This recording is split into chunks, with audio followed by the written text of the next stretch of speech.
किसी ने बड़े कमाल की बात कही है कि जीवन में दूसरों की शिकायत करने से बेहतर है कि खुद को बदल लीजिए, क्योंकि पूरी दुनिया में कारपेट बिछाने से अच्छा है कि आप खुद अपने पैरों में चप्पल पहन लें।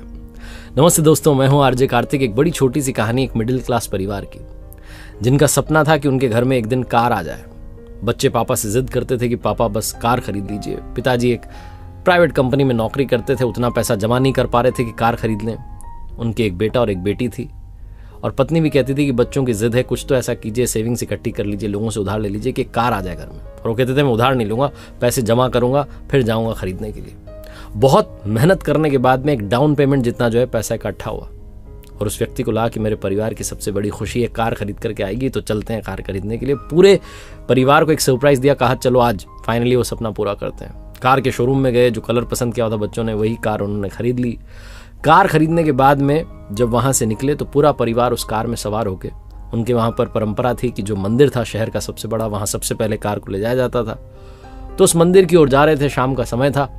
अचानक से मौसम पलट गया, तेज बारिश होने लगी, आंधी चलने लगी, और सड़क किनारे जहां एक चौराहे पर लाल बत्ती पर खड़े हुए थे, वहां एक बड़ा सा पेड़ आकर के इनकी कार पर गिरा। जोरदार धमाका हुआ, लोग दौड़े बचाने के लिए।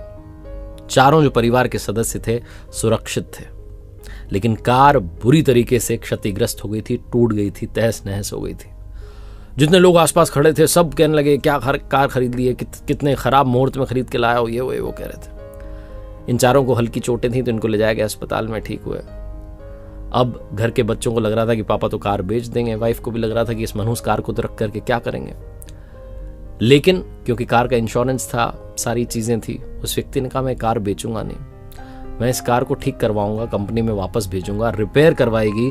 दोबारा गाड़ी जब आई तो उस व्यक्ति ने कहा परिवार से क्या हो, सारे बैठ करके फिर से चलते हैं। घर वाले बड़े डरे थे कि अब क्या होगा, फिर से उसी मनहूस कार में बैठ गए। लेकिन जैसी की परंपरा थी, सबसे पहले उसी मंदिर में गए, जाकर के प्रणाम किया, प्रसाद बांटी, कॉलोनी में आकर के मिठाई बांटी, और सब लोग कहने लगे भाई साहब आपने उसी गाड़ी को ठीक करवा लिया, आपको तो गाड़ी बेच देनी चाहिए थी, इतना बड़ा हादसा हो गया। उस व्यक्ति ने जो कहा वही इस कहानी का सार है कि भाई साहब उस कार को कैसे बेच देता जिसने पूरे परिवार की रक्षा की। उस दिन हमारे ऊपर सबसे बड़ी विपदा आई थी और उस कार ने हम सब की जान बचा ली। जो हमारी जान बचा चुकी है उसको मैं अपने से कभी अलग नहीं होने दूंगा। बहुत छोटी सी कहानी जो बताती है कि जीवन में सारा खेल नजरिए का है। अगर आप सोचते रहे कि सब मनहूस हो रहा है, सब खराब हो रहा है, तो खराब ही होता चला जाएगा।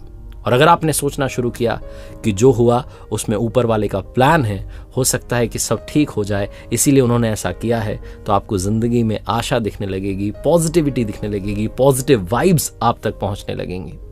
एक बार फिर से वही बात जो अक्सर आपसे कहता हूं, कर दिखाओ कुछ ऐसा कि दुनिया करना चाहे आपके जैसा। देखते रहिए हर सोमवार सुबह 9:30 बजे मेरे क्या हो गया भाई, देखते रहिए हर सोमवार सुबह 9:30 बजे मेरे साथ एक नई कहानी, हर शुक्रवार सुबह 9:30 बजे लर्निंग सीरीज का एक नया वीडियो।